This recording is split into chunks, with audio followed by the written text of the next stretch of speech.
নির্বাচনে আসলে বর্তমান যে পরিস্থিতি আমরা দুটি বড় ঘটনা দেখেছি।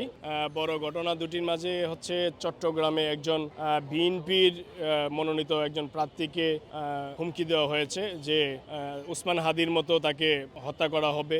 এছাড়া আমরা গতকালকে দেখলাম যেটি খুব সম্ভবত মানিকগঞ্জে যে একজন স্বতন্ত্র প্রার্থী তাকে সেই চিফ রিটার্নিং অফিসারের কক্ষ থেকে ঘাত ধাক্কা দিয়ে বের করে দেওয়া হচ্ছে। এই দুটি পয়েন্ট আসলে এই দুটি ঘটনা এটি আসলে আমাদের জন্য অ্যালার্মিং এবং আগামী দিনে নির্বাচনটা আসলে কি হতে যাচ্ছে এটি কিন্তু মাঠের কি চিত্রটা হবে।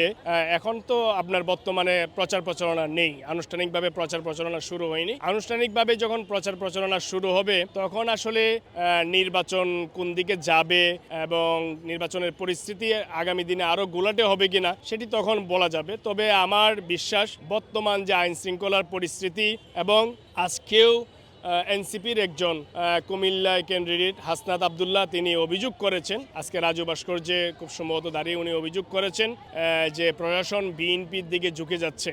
এটিও আসলে একটু মানে প্রধান উপদেষ্টা মহোদয়ের দৃষ্টি আকর্ষণ করে বলছি যে এটিও আসলে একটু মানে পদক্ষেপ নেওয়া দরকার বা খতিয়ে দেখা দরকার যে আসলে প্রশাসন কোনো একক রাজনৈতিক দলকে আসলে প্রায়োরিটি দিচ্ছে কিনা।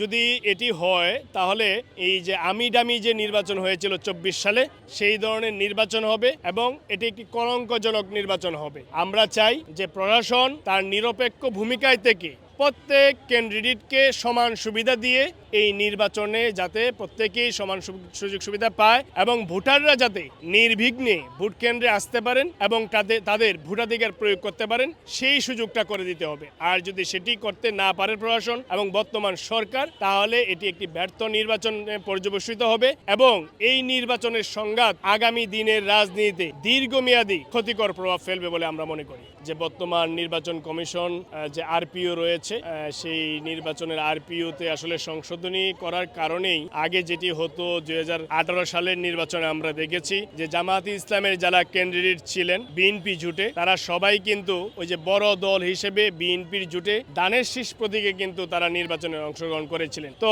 এটি হচ্ছে জোটের রাজনীতির একটাই সমীকরণ ছিল, কিন্তু এবারের সেই সমীকরণ কিন্তু পাল্টে গিয়েছে যে জোট কিংবা আসন সমঝোতা যাই হোক প্রত্যেকেই তার নিজ নিজ আসনে নিজ প্রতীকে তাদেরকে নির্বাচন করতে হবে। এই কারণেই হচ্ছে জনাব রাশেদ খানের বাড়ি হচ্ছে ঝিনাইদহ ২-এ, তো হঠাৎ করে সমঝোতায় তার আসনটি ২০০৪-এ চলে যাওয়ার কারণে তো এটি একটি সমস্যার মধ্যে আমরা পড়ে গিয়েছি, যার কারণে জনাব রাশেদ খান বিএনপির প্রাথমিক সদস্য হয়ে বিএনপি থেকেই মনোনয়ন নিয়ে তিনি সেখানে নির্বাচন করবেন এবং রাশেদ খান গণ অধিকার পরিষদে পূর্বেও ছিলেন, নির্বাচনের পরেও তিনি গণ অধিকার পরিষদেই থাকবেন। এটি নির্বাচনের জেতার কৌশল হিসেবে আমরা এটি নিয়েছি। আর যেটি বললেন যে আমরা যারা বর্তমানে নেতৃত্ব দিচ্ছি গণ অধিকার পরিষদে, আমি ২০১৮ সালে কোটা আন্দোলনের আহ্বায়ক ছিলাম। সেখান থেকে আন্দোলনের নেতৃত্ব দিয়ে এই ফ্যাসিস্ট শেখ হাসিনার বিরুদ্ধে প্রথম যে আন্দোলনটি সফল হয় সেটি ২০১৮ সালের কোটা সংস্কার আন্দোলন। সেই আন্দোলনের প্রধান ছিলাম আমি। সেই জায়গা থেকে আমি নেতৃত্ব দিয়ে আসছি, গণ অধিকার পরিষদ আজকের এই অবস্থানে নিয়ে আসছি। আমরা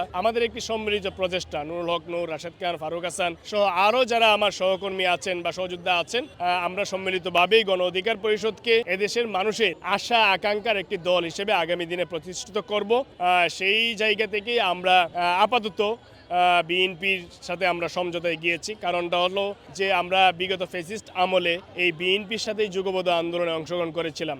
সেখানে এবার নির্বাচনে যারা আসলে প্রতিদ্বন্দ্বিতা করছেন, জামাতে ইসলাম বলেন, এনসিপি বলেন, গণ অধিকার বলেন কিংবা বিএনপি বলেন, প্রত্যেকেই কিন্তু শেখ হাসিনার ফ্যাসিবাদ বিরোধী আন্দোলনের সহযোদ্ধা। সুতরাং আমরা একসাথে আন্দোলন সংগ্রাম করেছি, যেহেতু নির্বাচন করতে হবে সুতরাং নির্বাচন করার স্বার্থে সুতরাং আমরা তারা ভিন্ন ভিন্ন প্ল্যাটফর্ম থেকে আমরা নির্বাচন করছি, কিন্তু আমাদের মাঝে জাতীয় যে ঐক্য রয়েছে সেটি আমরা সুসংগত রেখেই আগামী দিনে বাংলাদেশকে আমরা নেতৃত্ব দেব বলে আশা করছি।